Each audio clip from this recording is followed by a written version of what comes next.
सुबह जब नेहा की आंख खुली तो वैभव को सामने देखकर ठिठक गई। उसकी नज़र वैभव के चेहरे पर पड़ी। बेड के पास चेयर पर बैठा वैभव नींद में बहुत ही मासूम लग रहा था। नेहा का हाथ उसके चेहरे तक जाता उससे पहले ही नेहा ने हाथ पीछे खींच लिया।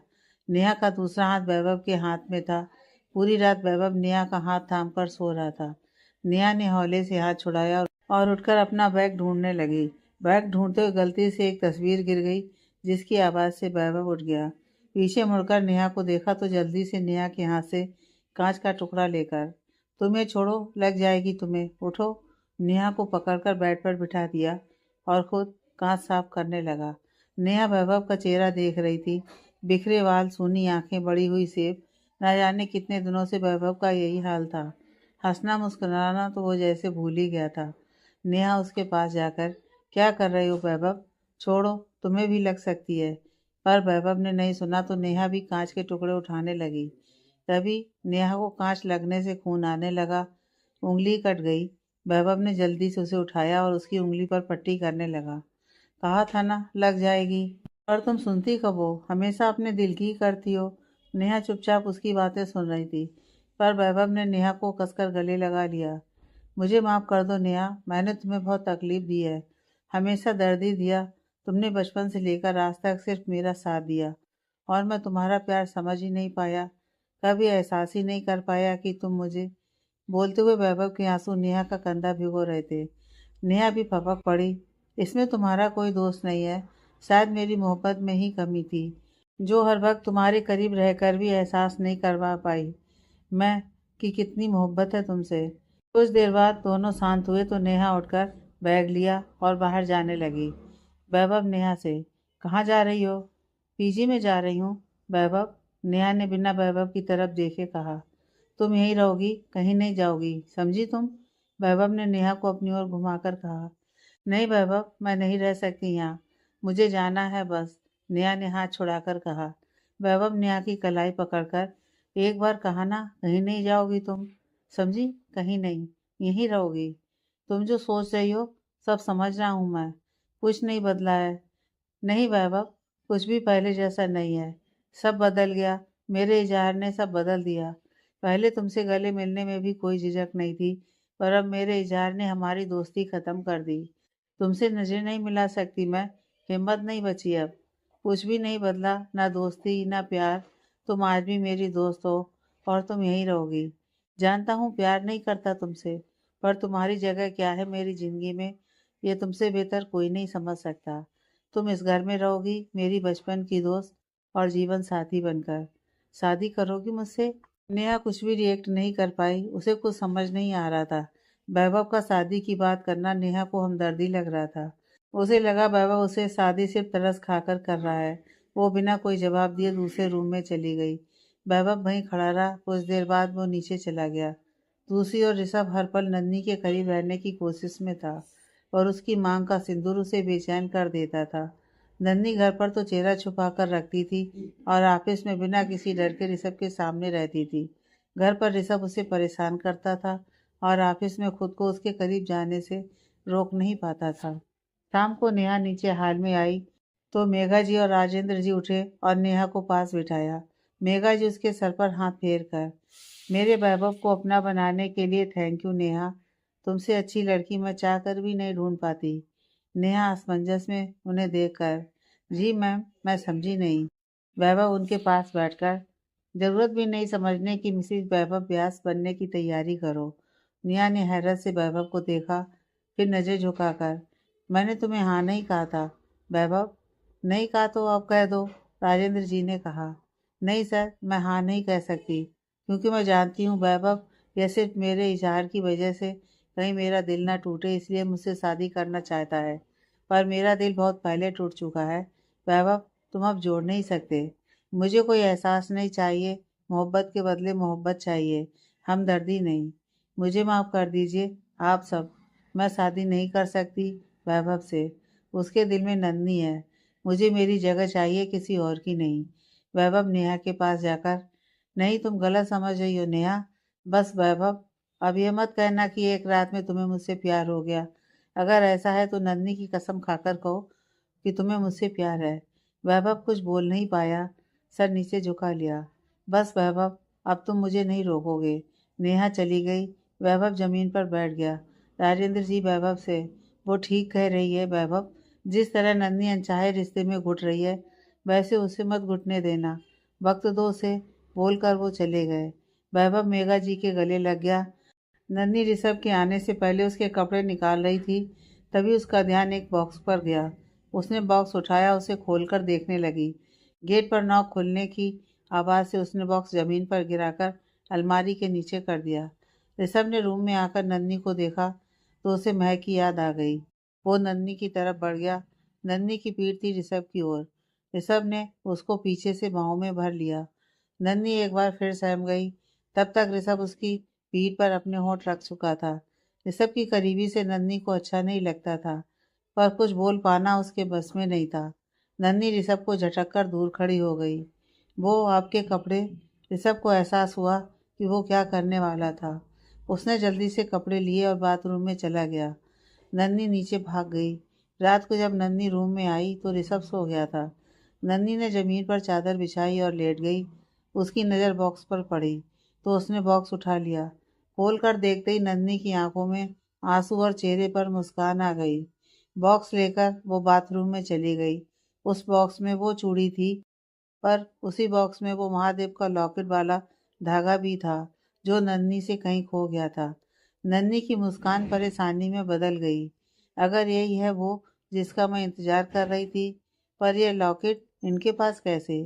कहीं यह लॉकेट पिया दी के पास तो नहीं था? पर इन्होंने मुझे ढूंढा क्यों नहीं? और पिया दी से शादी?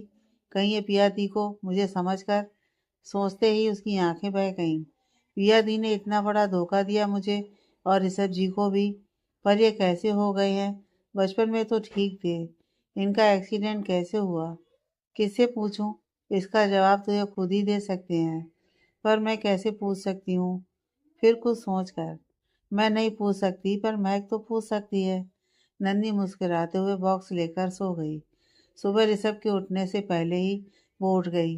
ऋषभ को कोई मौका नहीं देना चाहती थी, क्योंकि अब वो जान गई थी कि ऋषभ कौन है। ऋषभ जब उठा तो नन्ही नहीं थी। वो बाथरूम में नहाने चला गया। जब बाहर आया तो कॉफ़ी का कप लेकर नन्ही घूंघट ओढ़े खड़ी थी। उसने कप लिया तो नन्ही उसके कपड़े बेड पर रखकर जूते ले आई। ऋषभ बस नन्ही को देखे जा रहा था, फिर काली कप टेबल पर रखकर। तुम्हें वाकई कोई फर्क नहीं पड़ता मेरे बुरे बर्ताव से, या फिर मेरे दिल में जगह बनाने के लिए कर रही हो यह ढोंग? ऋषभ ने कपड़े पहनते हुए कहा। नन्ही बिना कुछ बोले जूते पहनाने लगी। ऋषभ उसे एकटक देख रहा था। नन्ही ने जानबूझकर वो बॉक्स ऋषभ के पैरों के आगे रख दिया। ऋषभ जब जाने लगा तो उसके पैर से बॉक्स टकराया। उसने बॉक्स को गुस्से में देखा और जेब में रख लिया। ऋषभ के जाते ही नन्ही भी तैयार होकर ऑफिस चली गई। ऋषभ ऑफिस में बैठकर उस बॉक्स को घूर रहा था। डोर पर नॉक की आवाज़ से उसका ध्यान बाहर गया तो नन्ही को देख उसके चेहरे पर मुस्कान आ गई। नन्ही को अंदर आने का इशारा किया। नन्ही ठीक उसके सामने बैठी थी, पर नन्ही की नज़र ऋषभ के हाथ में रखे बॉक्स पर थी। नन्ही ऋषभ से, सर यह क्या है बॉक्स में? ऋषभ गुस्से से बॉक्स को घूर कर, यह बचपन का धोखा है जो किसी ने मुझे दिया, अपने मासूम सी बातों में फंसाकर। इंतजार करवाया और फिर खुद ही छोड़कर चली गई शादी के मंडप में। ऋषभ ने बॉक्स टेबल पर पटक दिया। नन्ही मन में, इसका मतलब ये दी से मिले थे और दी को समझ रहे थे वो लड़की। पर दी को इस लॉकेट के बारे में कैसे पता था? फिर ऋषभ को देखकर, साफ बताओ सर, मैं कुछ समझी नहीं। ऋषभ ने बोलना शुरू किया। बचपन में एक बार कानपुर गया था, बाकी आप नंदी से सुन चुके हैं। फिर मैं 2 साल पहले कानपुर गया। पार्क में मुझे एक लड़की मिली। वो मुझे देखकर मेरे पास आ गई। उसने मुझे पूछा कि मैं कौन हूँ, कहाँ से आया हूँ। मैंने सब बताया उसे। उसने कहा कि वो पार्क के पास ही रहती है। तो मैंने उसे चूड़ी दिखाई और लड़की के बारे में बताया। उसने मुझे कहा कि शाम को 6 बजे वो उस लड़की को लेकर आएगी। मैंने उसका इंतज़ार किया। शाम को वो लड़की जब अकेले आई तो मुझे कुछ समझ नहीं आया, तो उसने अपना हाथ मेरे आगे कर दिया। जब वो लॉकेट मैंने उसके हाथ में देखा तो मैं समझ गया कि ये वही लड़की है जिससे मिलने आया था मैं। तब मुझे पता चला उसका नाम पिया है। फिर मैं वहाँ 5 दिन रहा, एक दूसरे के बारे में जाना। फिर उसे अपना कॉन्टैक्ट नंबर दिया और वापस आ गया। 3 महीने तक हम रोज़ फ़ोन पर बात करते थे। कब प्यार हुआ और कब मैंने शादी का फ़ैसला कर लिया, उसके घर वाले भी शादी को तैयार थे। पर एक दिन मेरा एक्सीडेंट हो गया और मैं अपाहिज हो गया। तब पिया ने शादी से इनकार कर दिया। मेरा दिल टूट गया। पिया की ना ने मुझे हर्ट किया, मेरी ईगो को हर्ट किया। मैंने भी एक फ़ैसला किया, मैं शादी करके रहूँगा, पिया नहीं तो कोई और। राधिका भाभी की बहन आसना मेरी दोस्त थी। हम कॉलेज में साथ पढ़ते थे। जब मैंने उसे शादी के लिए कहा तो उसने अपने बर्थडे पार्टी वाले दिन मुझे अपाहिज कहकर बेइज्जत कर दिया। एक बार फिर मेरे अपाहिज होने की वजह से आसना ने भी मुझसे इनकार कर दिया। तब मैं सबसे दूर हो गया, अकेले रहने लगा, खुद को काम में झोंक दिया। पर एक दिन राधिका का रिश्ता मेरे लिए आ गया। पर मैं राधिका से शादी नहीं करना चाहता था। पर राधिका के पिता मेरे पापा के दोस्त थे। बचपन से राधिका मेरे प्रति आकर्षित थी। मुझे इस बात का पता नहीं था। मेरी ना की वजह से राधिका की शादी अहम से हो गई। एक दिन मुझे पिया का फ़ोन आया। उसने मुझसे माफ़ी मांगी और मुझे शादी करने के लिए कहा। मैंने 5 दिन में शादी करने के लिए सबको मना लिया।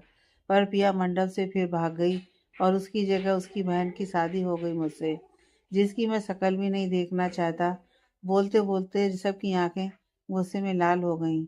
नन्ही मन में, 2 साल पहले उसी दिन तो मैं पार्क जाने वाली थी शाम को, पर दी ने मुझे अपने काम के लिए रोक दिया था और खुद कहीं चली गई थी।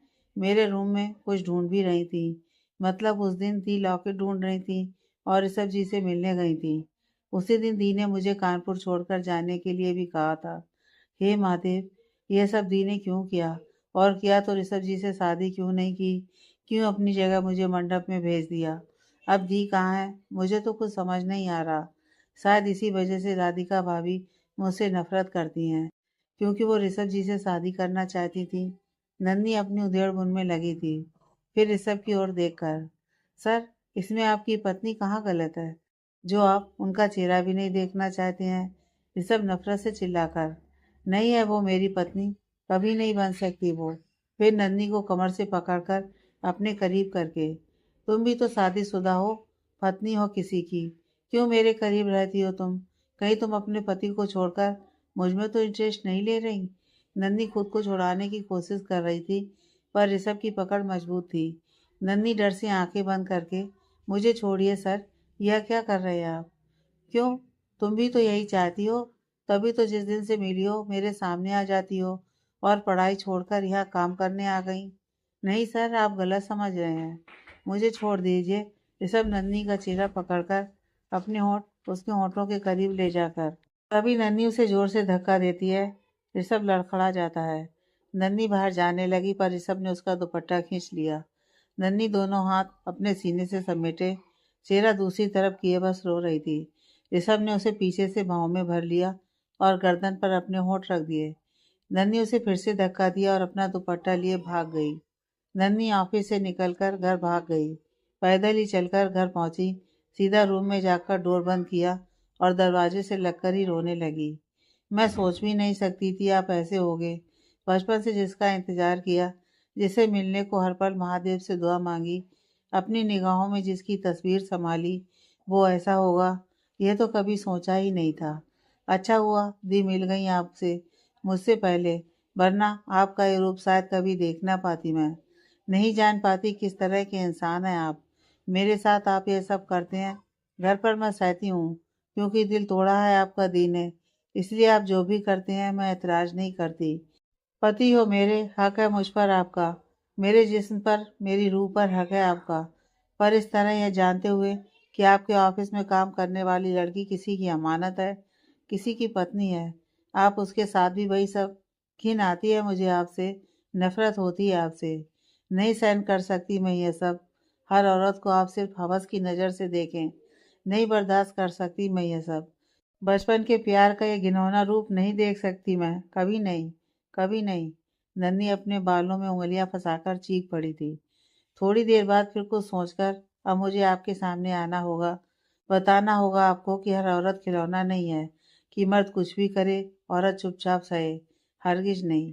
अब मैं यह घूंघट जल्द उठा दूंगी। ऋषभ राय, बहुत जल्दी आपके स्वरूप को देखकर नफरत है मुझे आपसे। ऋषभ ऑफिस में बैठकर जो भी है उसके बारे में सोच रहा था। फिर मन में, ये क्या किया तूने ऋषभ, वो अब कभी ऑफिस नहीं आएगी। क्यों बेकाबू हो जाता है तू उसके सामने, ये जानते हुए कि वो किसी और की है, फिर भी यह हरकत की तूने। माफ़ी मांगनी होगी उससे, वरना बहुत दूर चली जाएगी वो तुझसे। नहीं, मैं उसे खुद के करीब रखूंगा, कहीं नहीं जाने दूंगा। मुझे उससे मिलकर माफ़ी मांगनी होगी। ऋषभ गाड़ी की चाबी उठाकर चला गया। नन्ही किसी सोच में गुम थी, तभी उसका फोन बजा। फोन उठाते ही दूसरी तरफ से कही गई बात सुन नन्ही लड़खड़ा गई। फिर संभल कर, मैं अभी आती हूँ बोलकर घर से बाहर चली गई। नेहा कॉलेज से जल्दी से निकल रही थी। बाहर ऋषभ को देखकर उसके कदम ठिठक गए। ऋषभ नेहा की ओर बढ़ा तो नेहा जाने लगी।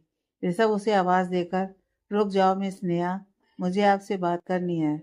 नेहा रुककर, देखिए सर, मैं बहुत जल्दी में हूँ, बाद में बात करूँगी। पर मुझे बहुत ज़रूरी बात करनी है, आपकी दोस्त महक के बारे में। ऋषभ ने उसके सामने आकर कहा। सर, मुझे इस वक्त महक के बारे में कुछ नहीं पता, प्लीज़ मेरा रास्ता छोड़ दीजिए। ऋषभ उसके सामने ही खड़े रहकर, देखिए मिस नेहा, मैं महक व्यास से मिलना चाहता हूँ। वो मेरे ऑफिस में काम करती है, मुझे उनका घर का पता चाहिए। मैं जानता हूँ वो वैभव व्यास की पत्नी है, पर शायद उनके साथ नहीं रहती। मैं वैभव व्यास के घर जा सकता हूँ, पर वो साथ नहीं रहती, तो उनके घर ना जाकर आपके पास आया हूँ। मुझे उनसे मिलना है, मेरी एक फ़ाइल उनके पास है, जिससे रिलेटेड मेरी मीटिंग है आज। ऋषभ एक ही सांस में सब कुछ झूठ बोल गया। नेहा हैरत से ऋषभ की बात सुन रही थी।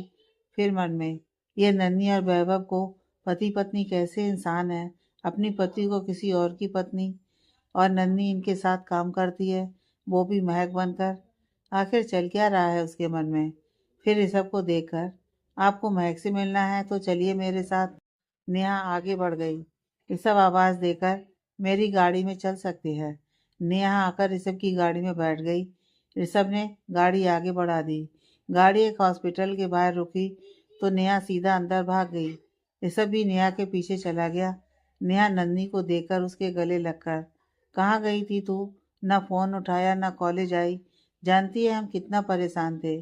देखना, वैभव का एक्सीडेंट हो गया, कैसा है वो, ज़्यादा लगी तो नहीं, बोल कुछ। रुक, मैं ही खुद जाती हूँ, कहकर नेहा वैभव के रूम की तरफ भाग गई। नन्ही कुछ बोलती उससे पहले ही उसकी नज़र सामने खड़े ऋषभ पर पड़ी। नन्ही की आंखों में गुस्सा उतर आया। नन्ही ऋषभ की तरफ बढ़कर, आप यहाँ क्यों आए हैं, चले जाइए यहाँ से, नफरत है मुझे आपसे, चले जाओ यहाँ से। ऋषभ नन्ही का हाथ थामकर, आई एम सॉरी महक, वो मैं अपने होश। ऋषभ अपनी बात पूरी करता उससे पहले ही नंदिनी ने एक जोरदार तमाचा ऋषभ के मुंह पर जड़ दिया।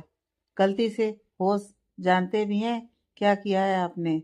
गलती नहीं, गुनाह है वो जो मेरे साथ कर रहे थे आप। मेरे साथ वो सब करने से पहले एक बार भी अपनी पत्नी का ख्याल नहीं आया आपको। नफरत करते हैं ना आप अपनी पत्नी से, पर नफरत के काबिल तो आप हैं राय साहब। किसी और की पत्नी की इज्जत के साथ खिलवाड़ करने चले थे आप।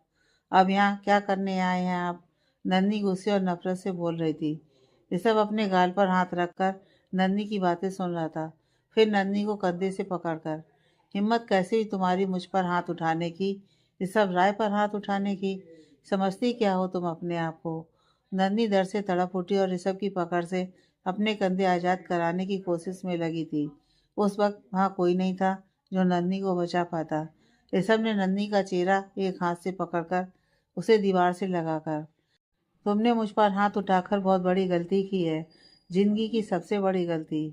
मैं तुमसे माफ़ी मांगने आया था, पर तुमने मुझे थप्पड़ मारा, इसकी सज़ा तुम्हें ज़रूर मिलेगी, कहकर अपने होठ नन्ही के होठों के करीब बढ़ाने लगा। नन्ही अपने आप को छुड़ाने की नाकाम कोशिश कर रही थी, पर ऋषभ ने नन्ही के होठों पर अपने होठ रख दिए और किस करने लगा। नन्ही के होठ से खून निकलने लगा था, पर ऋषभ ने उसके होठों को अपने होठ में जकड़ रखा था।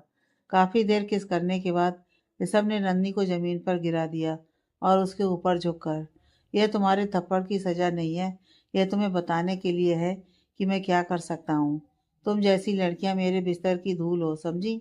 चाहूँ तो अभी बहुत अच्छे तरीके से समझा सकता हूँ तुम्हें, पर थप्पड़ का जवाब तुम्हें बता रहा हूँ। फिर नन्ही का मुंह पकड़कर दोबारा किस किया और बाहर निकल गया। नन्नी निडाल सी बैठी रही। बहुत देर बाद नेहा नन्नी को ढूंढते हुए आई तो नन्नी को बैठे देख, तुम यहाँ क्या कर रही हो? वैभव को होश आ गया है, चल। जब नन्नी नहीं उठी तो नेहा उसके पास बैठकर उसका चेहरा ऊपर कर देखा तो नन्नी के होंठ से खून देखकर चौंक कर, यह क्या, किसने किया? नन्नी नेहा के गले लगकर ऑफिस और अभी जो भी हुआ सब नेहा को बता देती है। नेहा कुछ बोलती उससे पहले ही पीछे खड़े वैभव ने गुस्से से मुट्ठियां भींचकर जोर से चिल्लाया, ऋषभ राय! वैभव नन्नी के पास आया और उसे अपनी बाहों में भर लिया। कुछ देर गले लगने के बाद नन्नी को अलग करके नन्नी को पास पड़े बेंच पर बैठा दिया और अपनी जेब में से रुमाल निकालकर नन्नी के होंठ से निकला खून साफ करने लगा। फिर नन्नी से, क्यों सह रही हो यह सब? क्यों जवाब नहीं देती उसको? तुम्हें इस तरह देखकर मैं टूट रहा हूँ नन्नी, मर रहा हूँ मैं पल पल। जिस तरह मुझे दूर कर रही हो खुद से, तुम उसको दूर क्यों नहीं करती खुद से? मुझे कसम दी थी ना तुमसे दूर रहने की, पर मेरी तकलीफ सुन, मेरे एक्सीडेंट के बारे में सुन दौड़ी चली आई। वैसे ही वापस आ जाओ हमारी ज़िंदगी में। मैं, नेहा, मॉम, डैड सब तुम्हारा इंतज़ार कर रहे हैं नन्नी, प्लीज़ लौट आओ। वैभव नन्नी का चेहरा थाम कर बोल रहा था। नन्नी वैभव के हाथ पर अपना हाथ रखकर, वैभव, ऋषभ राय ही वो इंसान है जिसका मैं बचपन से इंतज़ार कर रही थी। ऋषभ ही वो लड़का है जिससे मुझे प्यार था। वो लॉकेट ऋषभ राय का ही था। पर देखो ना, जिस शख्स का बचपन से इंतजार कर रही थी उसकी पत्नी बन गई। पर उसने कभी चेहरा नहीं देखा मेरा, फिर भी मैं उनकी पत्नी बनकर हर धर्म निभाने को तैयार हो गई। कितना टॉर्चर करते हैं मैं सब सहती हूँ। नौकर कहते हैं वो भी बर्दाश्त करती हूँ। महक को वैभव की पत्नी समझते हैं वो, अपनी पत्नी को किसी और की पत्नी कहते हैं, फिर किसी और की पत्नी के साथ ज़बरदस्ती करने की कोशिश करते हैं। उनका यह रूप मुझे खुद से नफरत करने के लिए मजबूर कर रहा है वैभव। मैं एक ऐसे इंसान की अमानत बनकर रह रही थी, बचपन से जो दोनों तरफ मुझे ही नोचता है। घर पर अपना पति धर्म बोलकर और बाहर किसी और की अमानत की इज्जत तार तार करने की कोशिश करता है। ऋषभ राय से ज़्यादा नफरत मैं खुद से करती हूँ। मैंने ऋषभ राय जैसे शख्स से मोहब्बत की, दिल से। नन्नी वैभव के सीने से लग फपक पड़ी थी।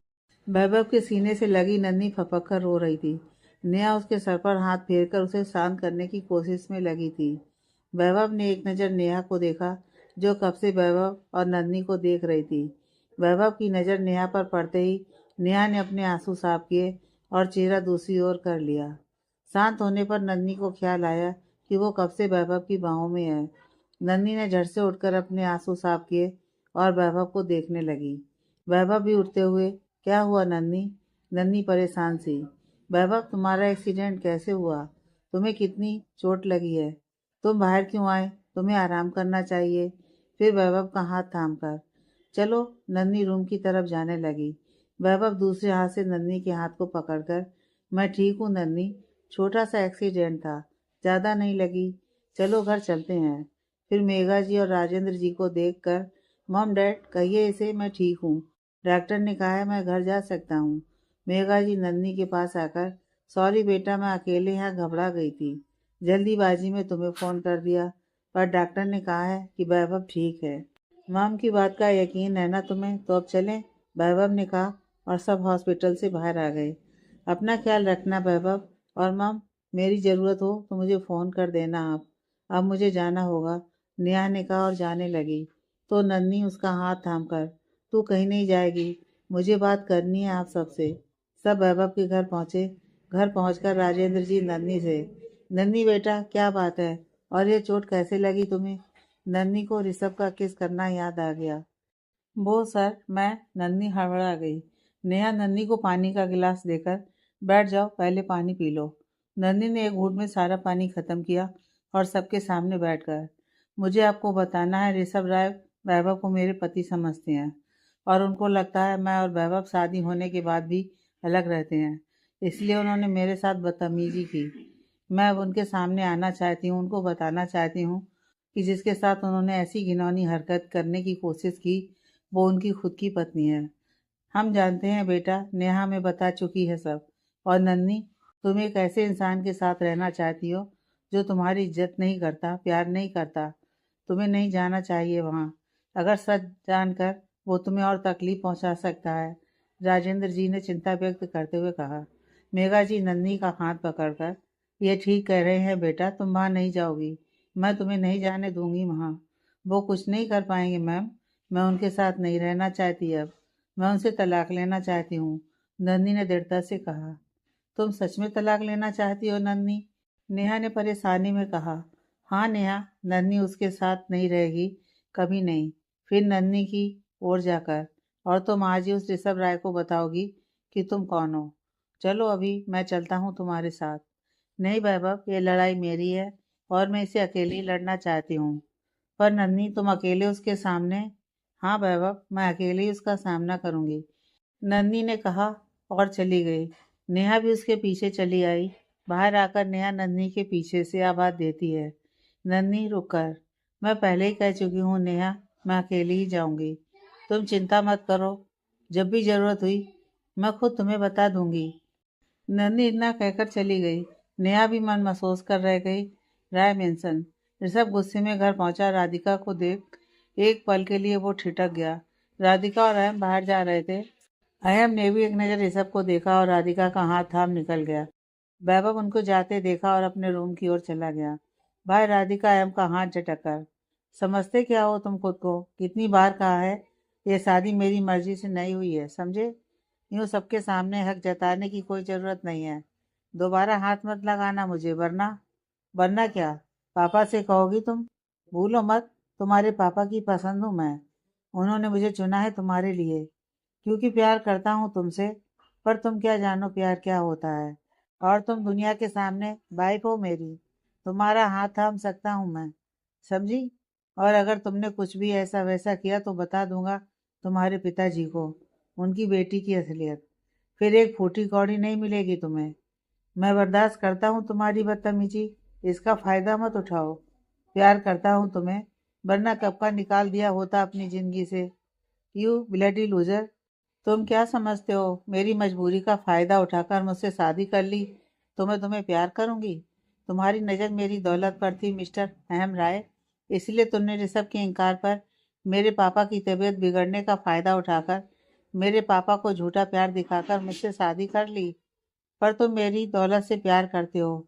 अहम राधिका को कमर से पकड़कर करीब करके, तुम जो भी समझो मुझे फर्क नहीं पड़ता, क्योंकि जिस तरह तुम्हारी सोच है उसके मुताबिक ही तुम समझना चाहती हो, और तुम्हें अपनी चाहत का यकीन दिलाने में मुझे कोई दिलचस्पी नहीं है। अब चलो, वरना अपने पापा को तुम जवाब दोगी कि हम लेट क्यों हुए। फिर एक झटके में राधिका को छोड़कर अहम ड्राइविंग सीट पर बैठ गया और गाड़ी स्टार्ट कर दी। राधिका भी गुस्से से पैर पटक कर गाड़ी में बैठ गई। ऋषभ रूम में पहुंचा तो उसने चारों तरफ नजर घुमाई, पर जब नंदनी को रूम में कहीं नहीं पाया तो मन में, ये कहाँ गई, शायद नीचे होगी, पर मैं उसे क्यों ढूंढ रहा हूँ, वो कहीं भी हो मुझे क्या। फिर से झटक कर खिड़की के पास आकर अपने पॉकेट से सिगरेट निकाली और मुंह में रख ली। थोड़ी देर पहले हॉस्पिटल में जो हुआ ऋषभ की आंखों के सामने किसी रील की तरह चलने लगा। तुम्हें तो मैं छोड़ूंगा नहीं महक, तुमने मुझ पर हाथ उठाया, वो किस तो सिर्फ ट्रेलर था, तुम्हें ऐसी सजा दूंगा तुम्हारी रूह भी कांप जाएगी। फिर कुछ सोचकर खुद से, वो हॉस्पिटल में क्या कर रही थी? ऐसा क्या हुआ होगा जो उसे हॉस्पिटल जाना पड़ा? फिर से ऋषभ को नन्ही का थप्पड़ याद आ गया। गुस्से में उसकी बॉडी की नसें तन गईं। राधिका और अहम की गाड़ी सहाय हाउस के बाहर रुकी। राधिका गाड़ी से निकलकर अंदर भागी और हॉल में बैठे विराज सहाय को देखकर भागकर उनके गले लग गई। सहाय जी, कैसा है मेरा बच्चा, और अहम बेटा कहाँ है? मैं यहाँ हूँ पापा जी। अहम ने आकर उनके पैर छुए और उनके गले लग गया। गले लगते ही राधिका और अहम के हाथ सहाय जी की पीठ पर थे। राधिका ने अपना हाथ छुड़ा लिया। कैसे हो बेटा? सहाय जी ने अहम से पूछा। मैं ठीक हूँ पापा जी, आप कैसे हैं? अचानक मिलने बुला लिया, सब ठीक है ना? अहम ने गंभीर होकर कहा। सब ठीक है बेटा, बस मिलने का मन किया तो बुला लिया। राधिका को मिस कर रहा था बहुत। पर आपने ही तो कहा था कि मैं जब भी आऊँ अपने पति के साथ आऊँ। आपके फरमान के चलते मैं नहीं आती, और आपके चहेते दामाद के पास वक्त ही नहीं होता है मुझे यहाँ लाने की। आपकी जिद की वजह से पास रहते हुए भी मैं कितने टाइम बाद आपसे मिलती हूँ, और जब याद आती है तो मुझे छोड़कर अपने दामाद को कहते हैं।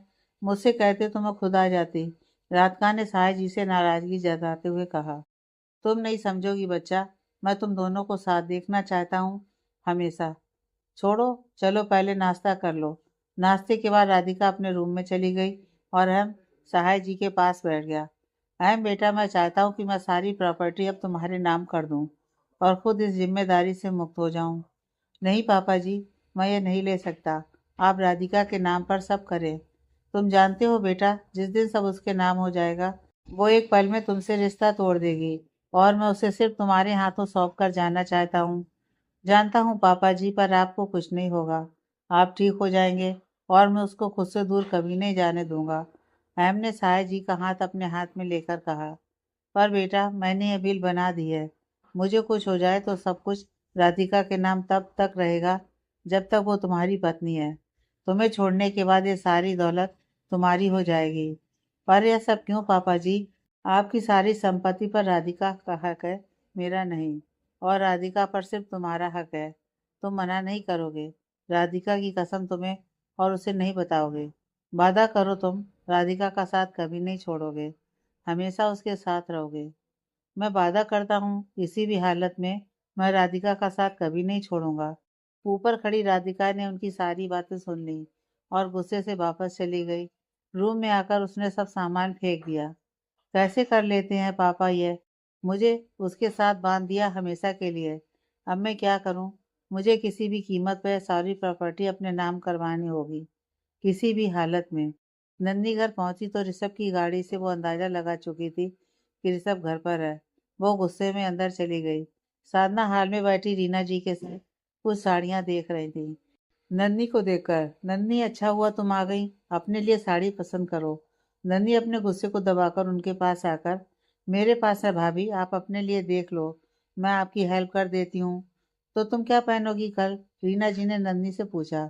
कल? कल क्या है मॉम? कल साधना और परम की एनिवर्सरी है, घर में पार्टी है बहू, तभी साड़ी पसंद करने के लिए कहा तुमसे। रीना जी ने एक साड़ी नन्ही को देकर कहा। नन्ही ने एक साड़ी उठाई और कहा, ये मेरे लिए ले लीजिए। साड़ी का कलर कर पार्टी में बताऊंगी। साधना साड़ी देखकर, वाह क्या पसंद है, तुम पर खूब जचेगी। नन्ही हल्की सी मुस्कान के साथ साड़ियां देखने लगी। थोड़ी देर बाद नन्ही अपने रूम में न जाकर दूसरे रूम में चली गई। रूम में पहुंचकर दरवाजा बंद कर घुटनों में सर देकर रो पड़ी। क्यों महादेव, ये सब क्यों? मैंने तो कोई उम्मीद नहीं लगाई थी। फिर ये सजा क्यों? क्या बिगाड़ा है मैंने किसी का? क्यों मुझे ही हर दर्द हर तकलीफ का सामना करना पड़ता है? फिर आंसू पोंछ कर, मैं नहीं रह सकती, यहाँ दम घुटता है मेरा यहाँ। कल मैं ऋषभ जी के सामने आऊंगी अपनी असली पहचान के साथ, और कल का दिन आखिरी होगा मेरा इस घर में। चली जाऊंगी यहाँ से बहुत दूर, सबसे दूर। फिर चेंज करके ऋषभ के रूम में आई तो ऋषभ को देखकर घूंघट कर लिया। ऋषभ आवाज सुनकर, कहाँ थी तुम? वो मैं किचन में थी, नंदी ने धीरे से कहा। जाओ मेरे लिए कॉफ़ी लेकर आओ। जी, अभी लाई। थोड़ी देर में नन्ही कॉफ़ी लेकर आई और ऋषभ की तरफ बढ़ा दी। ऋषभ ने कॉफ़ी के कप के साथ नन्ही का हाथ पकड़ लिया, फिर एक झटके में छोड़कर दूर चला गया। फिर नन्ही को देखकर, तुम जाओ और रूम में मत आना, मैं अलोन रहना चाहता हूँ। नन्ही सर झुकाकर चली गई। ऋषभ अपने हाथ की ओर देखकर, यह कैसे हो सकता है? मुझे आज ऐसा लगा कि मैं महक को छू रहा हूँ। फिर से झटक कर कॉफ़ी पीने लगा। रात को सब डिनर कर चुके थे। राधिका और अहम भी राधिका के घर से डिनर करके लौटे। राधिका सबको नज़रअंदाज करके रूम में चली गई। अहम अंदर आया तो परम के पास आकर, सॉरी भाई, मैं ऑफिस नहीं आ पाया, पापा जी के साथ था। परम अहम का कंधा थपथपाकर, कोई बात नहीं, वो भी ज़रूरी है, उनकी तरफ जिम्मेदारी है तुम्हारी। कैसे हैं अंकल? पापा जी अब ठीक है भाई। कब तक तुम भी ऐसी ज़िंदगी जीते रहोगे अहम? परम ने कहा तो अहम को सबके चेहरे पर सवाल नजर आए। मैं जानता हूँ आप सब क्या कहना चाहते हैं, पर मैं उसे मजबूर नहीं कर सकता और मेरे प्यार को वो समझती नहीं। अपनी ओर से मैं हर कमी को पूरा करने की कोशिश करता हूँ, पर वो एक कदम भी नहीं बढ़ना चाहती है और ना यहाँ से दूर जाना चाहती है। ऋषभ भाई से मुझे कोई गिला नहीं है, वो अपना जगह सही थे, पर मुझे उसे मजबूर नहीं करना चाहिए था। आज वो मेरे प्यार को दौलत का लालच समझती है और मैं चाह कर भी यकीन नहीं करा पाता उसे अपनी मोहब्बत का। बोलते बोलते उसकी आंखों में नमी उतर आई।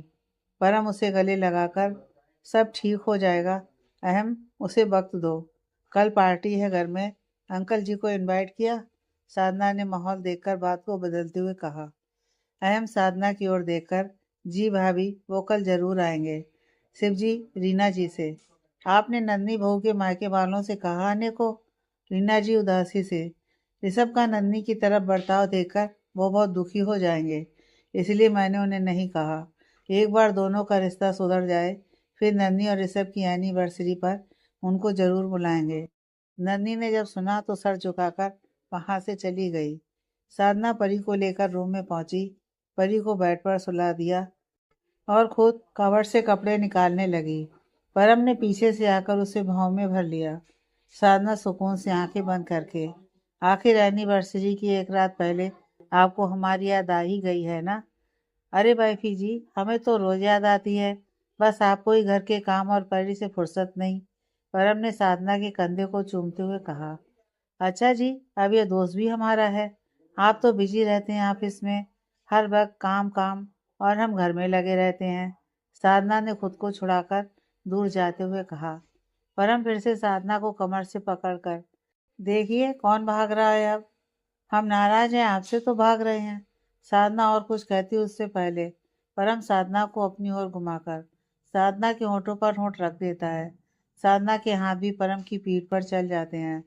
फिर परम साधना के माथे को चूमकर, आप आज भी नहीं बदली, मेरे छूने से कैसे सारा गुस्सा नाराजगी भूल जाती हैं। 8 साल से आपने अपना हर फर्ज कितने अच्छे से निभाया। साधना, मुझे प्यारी सी बेटी परी दी। थैंक यू साधना। साधना परम के सीने में छुपकर, इसमें हमारा आपने बराबर साथ दिया है। आपके बिना हम कुछ नहीं परम जी। आपने एक अनाथ लड़की से मोहब्बत की, शादी की, हमें परिवार दिया। परम साधना के मुंह पर हाथ रखकर, क्यों भूल जाती हैं आप, अनाथ नहीं हैं। मैं हूं ना आपका, तो आप अनाथ कैसे हुई? फिर साधना को बाहों में कसकर, दोबारा बोला तो काट खाऊंगा आपको। साधना ने नजरें उठाकर देखा तो परम ने फिर से उसके होंठ चूम लिए और उसे गोद में उठाकर बेड की तरफ जाने लगा। साधना घूर कर, परी है यहाँ। परम, ओ सॉरी, भूल गया। फिर साधना को चेंजिंग रूम में ले गया और नीचे उतारकर बाहों में भर लिया। दोनों अपने प्यार के एहसास में खो गए। अहम गैलरी में बैठकर लैपटॉप में कुछ काम कर रहा था। उसने नजर घड़ी पर डाली तो 1 बज आ रही थी। अहम अपना लैपटॉप बंद करके रूम में आ गया। राधिका को सोते देख उसके कदम राधिका की ओर चल पड़े। पास पहुंचकर देखा, राधिका किसी मासूम बच्चे की तरह लग रही थी। अहम ने उसकी ओर झुककर किस किया तो राधिका कसमसाई। अहम झट से दूर हो गया। उसके माथे पर पसीने की बूंदें झलक आईं, पर राधिका करवट बदलकर सो गई। तो उसने पसीना साफ किया और मन में, अहम, तुझे अपनी फीलिंग्स पर कंट्रोल करना होगा, वरना तू बुरा फंसेगा। ये शेरनी तुझे खा जाएगी। फिर राधिका की दूसरी साइड लेट गया। फिर उसे राधिका की कई बातें याद आने लगीं। सहाय हाउस से वापस आते वक्त गाड़ी में राधिका गुस्से से अहम को घूर रही थी। अहम बहुत देर से नोटिस कर रहा था। उसने गाड़ी साइड में रोककर राधिका से कहा, कुछ कहना चाहती हो? राधिका गुस्से में, तुम्हारे दिल की तमन्ना पूरी हो गई आज। मेरी सारी दौलत तुम्हारे नाम हो गई। अब तो खुश होगे तुम। अच्छा, तो तुमने सब सुन लिया? अगर सुन लिया है तो यह भी पता होगा कि यह सब क्यों हुआ। तुम्हें क्या लगता है अब मैं तुम्हें अपने करीब आने दूंगी? कभी नहीं। पापा चाहते हैं मैं तुम्हारी हो जाऊं, इसलिए सब तुम्हारे नाम कर दिया।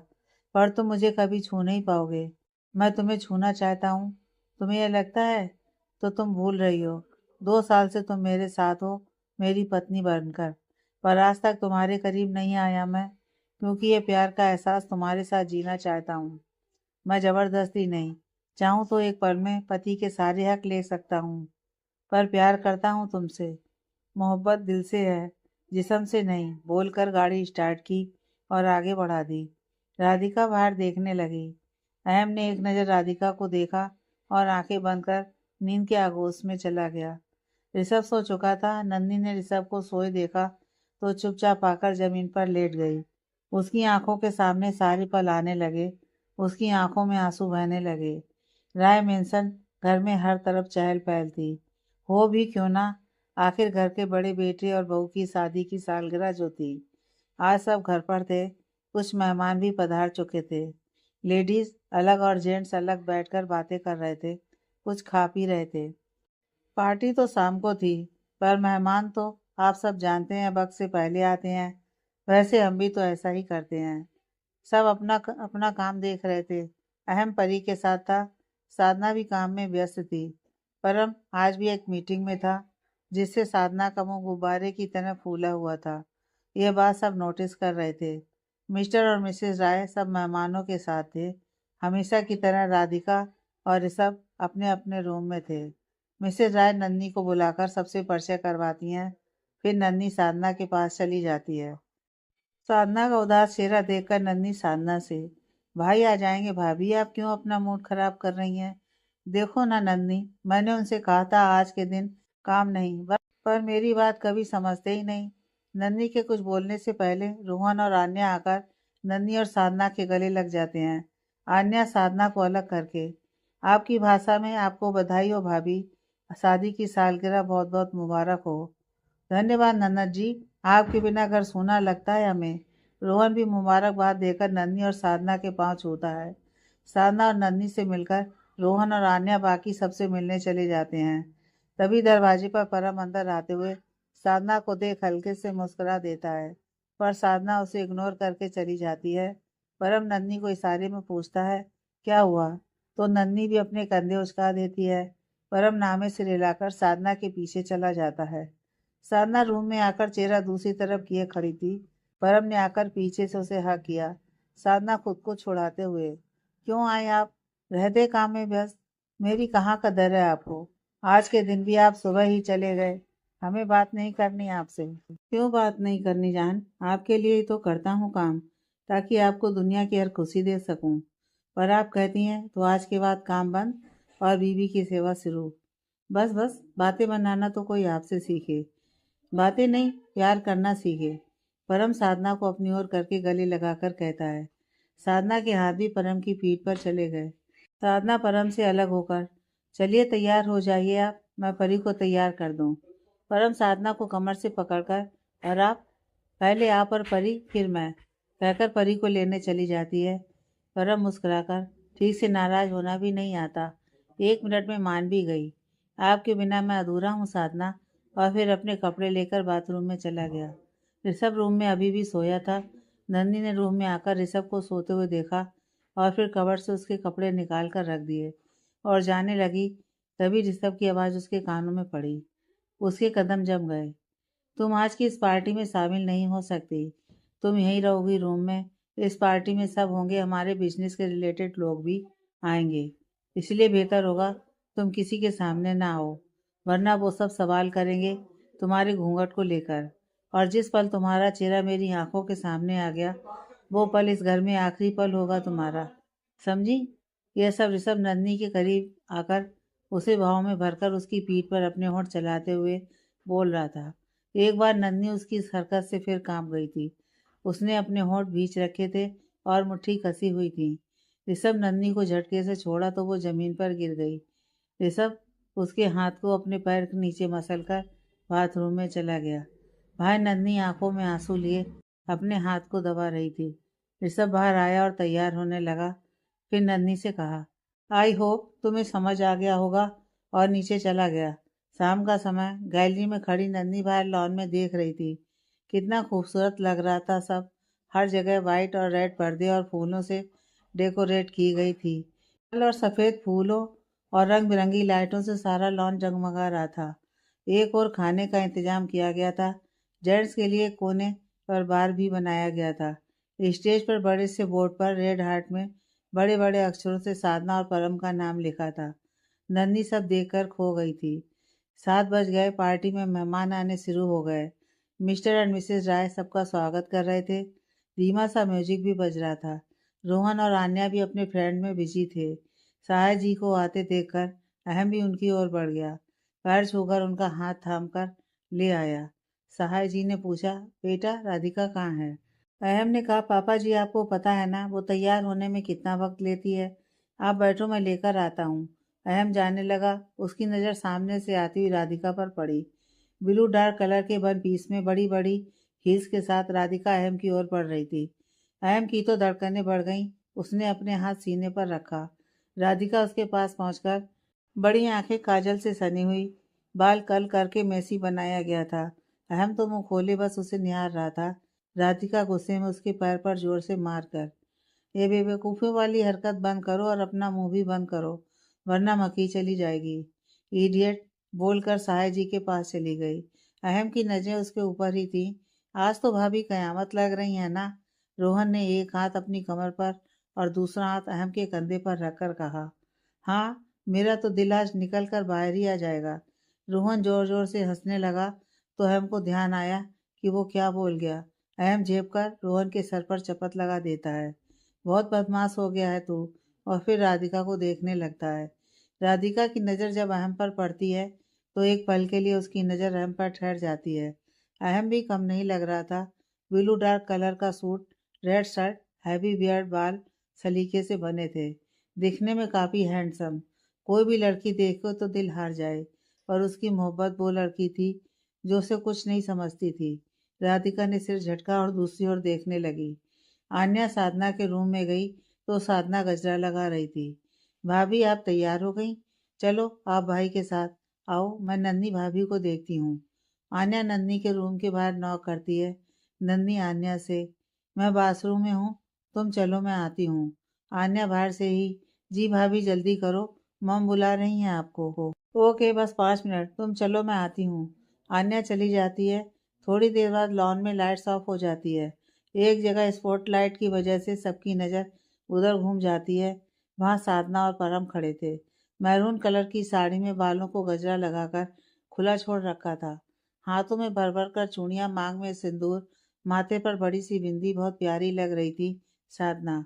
परम ने भी white sherwani with maroon jacket पहन रखी थी।